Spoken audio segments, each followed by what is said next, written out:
Gracias por visitar el canal de Ciencia Ficción y Fantasía. Por favor suscríbete para enterarte de nuevos audiolibros subidos y deja un me gusta en este video para visibilizar este canal. Muchas gracias. Audiolibro, Dagón de H.P. Lovecraft. Escribo esto bajo una considerable tensión mental, ya que al caer la noche mi existencia tocará a su fin. Sin un céntimo, y agotada la provisión de droga que es lo único que me hace soportable la vida, no podré aguantar mucho más esta tortura y me arrojaré por la ventana de esta buhardilla a la mísera calle de abajo. Que mi adicción a la morfina no les lleve a considerarme un débil o un degenerado. Cuando hayan leído estas páginas apresuradamente garabateadas, podrán comprender, aunque no completamente, por qué debo olvidar o morir. Fue en una de las zonas más abiertas y desoladas del Gran Pacífico donde el buque del que yo era sobrecargo fue alcanzado por el cazador de barcos alemán. Entonces la Gran Guerra se hallaba en sus comienzos y las fuerzas oceánicas del Uno aún no habían llegado a su posterior decadencia, así que nuestra nave fue presa según las convenciones, y su tripulación tratada con el respeto y consideración debida a prisioneros de guerra. De hecho, la disciplina de nuestros captares era tan relajada que 5 días más tarde logré huir en un botecillo con agua y provisiones para bastante tiempo. Cuando finalmente me encontré con las amarras cortadas y libre, tenía muy poca idea de mi posición. No siendo navegante avesado, tan solo podía suponer vagamente, por el sol y las estrellas, que me encontraba al sur del Ecuador. Desconocía mi longitud, y no había a la vista ni islas ni costas. El tiempo permanecía bonancible y durante un número indeterminado de días navegué sin rumbo bajo el sol abrasador, esperando el paso de un barco o la arribada a las playas de alguna tierra habitable. Pero ni barcos ni tierra hacían su aparición, y yo comencé a desesperar en mi soledad, en medio de aquella oscilante inmensidad de azul ilimitado. El cambio tuvo lugar mientras dormía. Jamás conocí los detalles, ya que mi sueño, aunque problemático y repleto de visiones, fue ininterrumpido. Cuando desperté, lo hice para encontrarme medio hundido en una cenagosa extensión de infernal fango negro que me rodeaba en monótonas ondulaciones hasta tan lejos como llegaba la vista, y en el que mi bote se encontraba embarrancado a cierta distancia. Aunque podría suponerse que mi primera sensación ante esa prodigiosa e inesperada transformación del paisaje fuese la del asombro, en realidad me encontraba más espantado que perplejo, ya que había en la atmósfera y en el suelo putrefacto una cualidad siniestra que me helaba hasta la médula. La zona era un pudridero de cadáveres de peces descompuestos, así como de otras cosas menos descriptibles que pude ver insinuándose entre el asqueroso légamo de aquella interminable llanura. Quizás no debiera intentar el transcribir con simples palabras la indecible abominación que parecía sentarse en el absoluto silencio y la estéril inmensidad. No había nada al alcance del oído, ni de la vista, excepto una inmensidad de negro limo, y, sin embargo, la absoluta quietud y la monotonía del paisaje me agobiaban con un terror nauseabundo. El sol llameaba en un cielo que me pareció casi negro en su cruel ausencia de nubes, como reflejando las ciénagas de tinta que había bajo mis pies. Mientras me arrastraba hacia el bote atorado, comprendí que tan solo había una teoría que pudiera explicar mi situación. Debido a algún cataclismo volcánico sin precedentes, parte del lecho marino debía haber emergido, revelando áreas que parecían haberse mantenido ocultas durante millones de años en las insondables profundidades oceánicas. Tan grande era la extensión de esa nueva tierra alzada bajo mis pies que, por más que aguzase el oído, no se captaba el menor rumor de oleaje. Tampoco había allí ninguna ave marina que se alimentase de los seres muertos. Durante algunas horas permanecí pensando o cavilando en el bote, que yacía de costado y prestaba una ligera sombra según el sol corría el cielo. Al avanzar el día, el suelo fue perdiendo algo de fluidez, pareciendo en poco tiempo lo bastante seco como para permitir viajar a su través. Esa noche dormí, aunque poco, y al día siguiente preparé un paquete con comida y agua, necesario para una marcha en busca del mar desaparecido, así como de un posible rescate. A la tercera mañana descubrí que el suelo se encontraba lo bastante seco como para caminar con facilidad. La peste a pescado era exasperante, pero me hallaba demasiado absorto en asuntos de más importancia como para preocuparme por eso, y, resuelto, me puse en marcha hacia una meta desconocida. Durante todo el día avancé siempre hacia el oeste, guiado por un lejano montículo que descollaba sobre las demás elevaciones de aquel desierto ondulado. Acampé aquella noche, y al día siguiente aún estaba en camino hacia el montículo, aunque parecía apenas más próximo que cuando le había avistado por primera vez. El cuarto atardecer alcancé el pie del promontorio, que resultó ser mucho más alto de lo que parecía a distancia. Un valle interpuesto hacía aún más pronunciado su relieve sobre la superficie. Demasiado cansado para ascenderlo, me dormí a la sombra de la colina. No sé por qué mis sueños resultaron tan estrafalarios esa noche, pero antes de que la menguante luna, fantásticamente gibosa, se hubiese elevado mucho sobre la llanura oriental, me encontraba despierto, bañado en sudor frío, decidido a no dormir más. Las visiones habidas resultaban demasiado como para atreverse a arrostrarlas de nuevo. Y al resplandor de la luna comprendí cuán necio había sido al viajar de día. Sin el brillo del sol abrasador, mi viaje hubiera resultado menos fatigoso. De hecho, me sentí de nuevo lo bastante fuerte como para acometer el ascenso que había descartada al ocaso. Recogiendo mi hatillo, empecé a subir hacia la cumbre de la elevación. Ya he comentado que la interminable monotonía de la ondulante llanura era fuente de vago horror para mí, pero creo que mi espanto se vio acrecentado cuando alcancé la cima del montículo y miré al otro lado de un inconmensurable barranco o cañón cuyas negras profundidades la luna, aún no lo bastante alta, no llegaba a iluminar. Me sentí como en el fin del mundo, atisbando al borde de un caos insondable de noche eterna. En mi terror me venían curiosas reminiscencias del paraíso perdido y del odioso ascenso de Satán a través de remotos territorios de oscuridad. Al ascender más la luna, comencé a distinguir que las cuestas del valle no resultaban tan perpendiculares como había supuesto.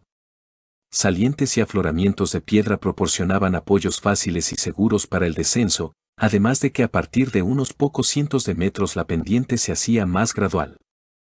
Acuciado por un impulso que me resulta difícil de analizar por completo, descendí dificultosamente las rocas y alcancé la más suave ladera de abajo, ojeando aquellas profundidades estigias que la luz aún no había penetrado.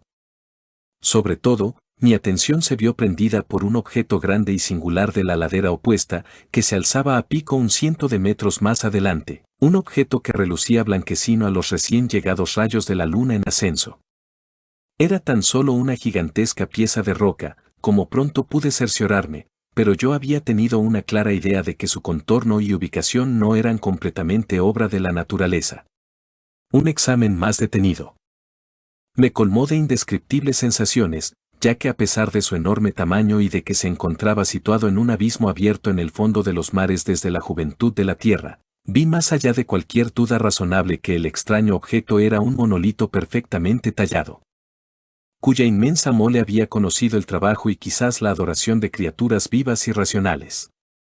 Aturdido y espantado, aunque no sin cierto escalofrío de placer propio de un científico o arqueólogo, examiné los alrededores con mayor detenimiento.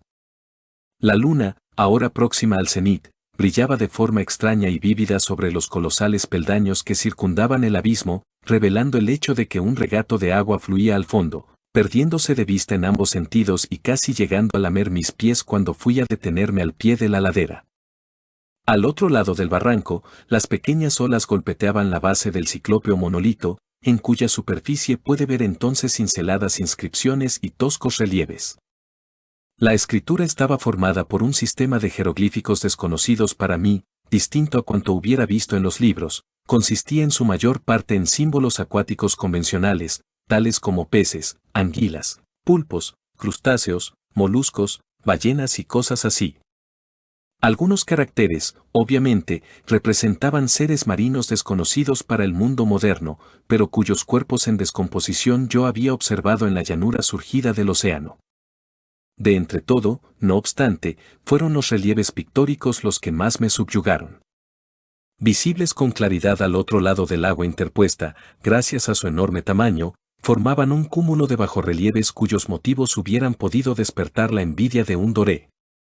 Creo que podría suponerse que aquellos seres representaban hombres, o al menos, cierta clase de hombres, aunque se mostraba a las criaturas retozando como peces en las aguas de alguna gruta marina, o rindiendo pleitesía en algún santuario monolítico, al parecer también sumergido.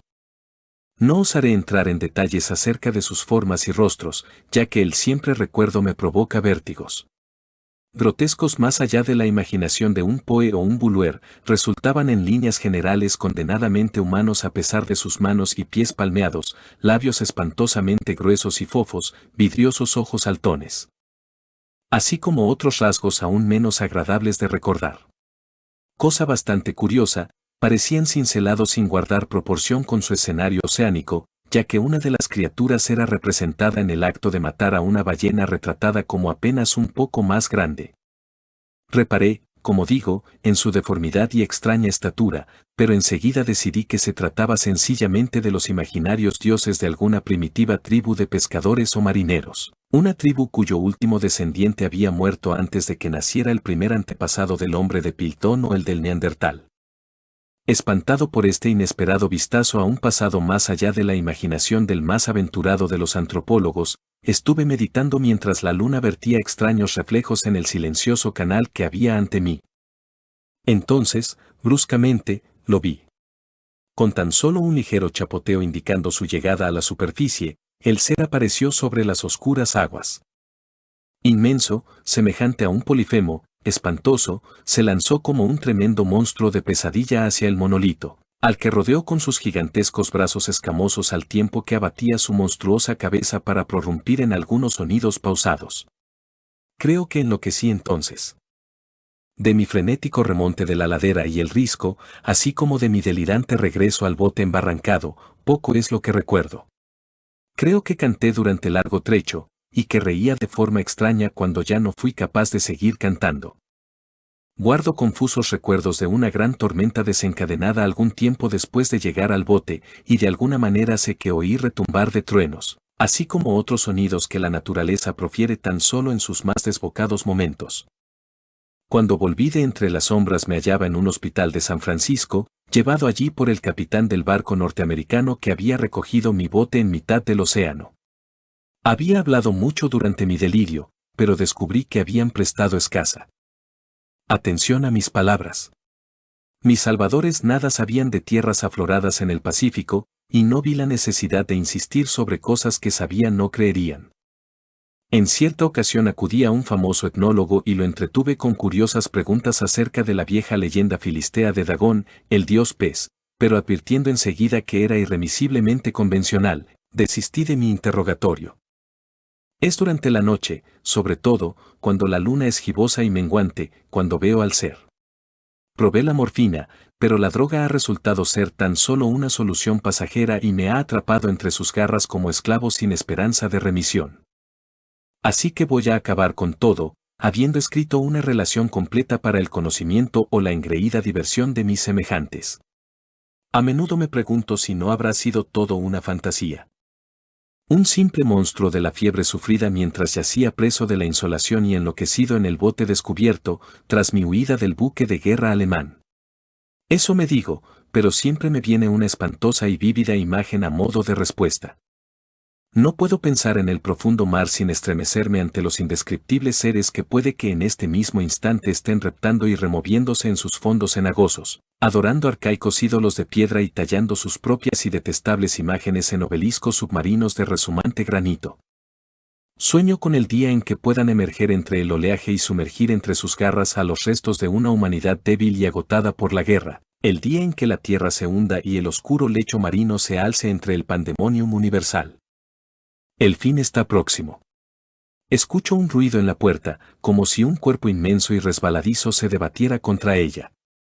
No dará conmigo. Dios, esa mano. La ventana. La ventana. Fin.